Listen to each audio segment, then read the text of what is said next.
तो बहुत सारे अध्यात्मवादी लोग, सो कॉल्ड स्पिरिचुअलिस्ट, वो बोलते हैं कि अरे इंद्रियों को कंट्रोल करने की आवश्यकता क्या है, तो इंद्रियों को इंद्रिय विषय देते रहिए, एक दिन इंद्रियां अपने आप ही शांत हो जाएंगी ना। जो चीज़ आपको नहीं मिलती आप उसके पीछे भागते हैं, तो अगर वो चीज़ मिल जाएगी तो शांत हो जाएंगे आप ना। तो क्यों इतना संयम करा जाए, क्यों इतना बड़ा प्रोसेस किया जाए इंद्रियों को कंट्रोल करने का, है ना। तो जहाँ इंद्रियां भागती हैं भागने दीजिए, थोड़े समय में इंद्रियां शांत हो जाएंगी, फिर आराम से भक्ति कर लें आप। मगर ऐसा संभव नहीं है, क्योंकि इंद्रियों को जितना भोजन दिया जाता है वो उतनी ज्यादा असंतुष्ट हो जाती है। The more you feed your senses, the more your senses become unsatisfied. ऐसा कोई समय नहीं आया कि हमें लगा कि बस हमारी इंद्रियां अब शांत हो गई हैं। तो इसको जितना पोषण देते हैं उतनी ज़्यादा ही बिफरती जाती हैं, उतनी ज़्यादा ही असंतुलित हो जाती हैं, उतनी ज़्यादा असंतुष्ट होती रहती हैं। जैसे गुलाब जामुन किसको बहुत अच्छा लगता है, तो गुलाब जामुन उसको खिलाइए, तो 2-3 गुलाब जामुन खाएगा तो उस समय के लिए तो शांत हो जाएगा, मगर 2 घंटे बाद, 4 घंटे के बाद दोबारा से जब वो गुलाब जामुन देखेगा तो फिर जी में पानी आ जाएगा उसके।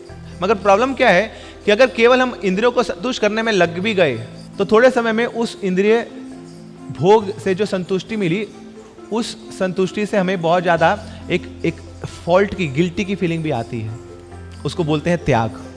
तो भोग से थोड़े समय में त्याग की वृत्ति भी आ जाती है, और त्याग वृत्ति के बाद थोड़े समय में पुनः से भोग की वृत्ति आ जाती है। अब गुलाब जामुन बहुत अच्छे लगे, आपने भर लिया अंदर ना, मगर 7-8 गुलाब जामुन खा लिए, उसके बाद 9वां गुलाब जामुन आपके पास लाएंगे तो क्या होगा, बोले नहीं भैया नहीं, ये नहीं खा पाए हम, कुछ भी खिला दो गुलाब जामुन नहीं खा सकते हम। तो अब त्याग की इच्छा पनप आई ना, मगर अगले दिन फिर दोबारा जब गुलाब जामुन देखेंगे तो फिर भोग वृत्ति वापस से आ जाती है। तो इसलिए केवल इंद्रियों का तर्पण करने से हमें संतुष्टि मिलने वाली नहीं है, और ना ही इंद्रियों का त्याग करने से हमें संतुष्टि मिलेगी। तो एक्चुअली में देखिए, ये जो हमारी इंद्रियां हैं ये भौतिक हैं, आवर सेंसेस आर मटेरियल। और मैं कौन हूं, मैं आत्मा हूं, और मैं स्पिरिचुअल हूं, मैं भगवान का अंश हूं। तो कैसे हम भौतिक इंद्रियों, कैसे मैं जो आध्यात्मिक आत्मा हूं उनको भौतिक इंद्रियों से मैं तृप्त कर सकता हूं।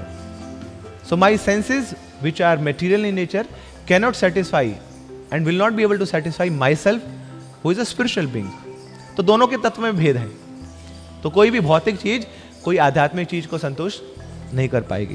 तो इसलिए इंद्रियों को ऐसी जगह पे सेवा पे लगाना पड़ेगा जो आध्यात्मिक है, उस व्यक्ति की सेवा में लगाना पड़ेगा जो आध्यात्मिक है। तो तब जाके हमें असली आनंद की अनुभूति होगी, तब जो हमारी इंद्रियां हैं वो खुश रहेंगी और इंद्रियों के माध्यम से हम खुश रहेंगे। तो सेंसेस मस्ट बी एंगेज। तो रूप गोस्वामी फिर आगे बताते हैं, सर्व उपाधि विनिर्मुक्तम ना, सारी उपाधियों से ऊपर उठ के हमें क्या करना है, भगवान की सेवा में अपने इंद्रियों को लगाना है। हरे कृष्णा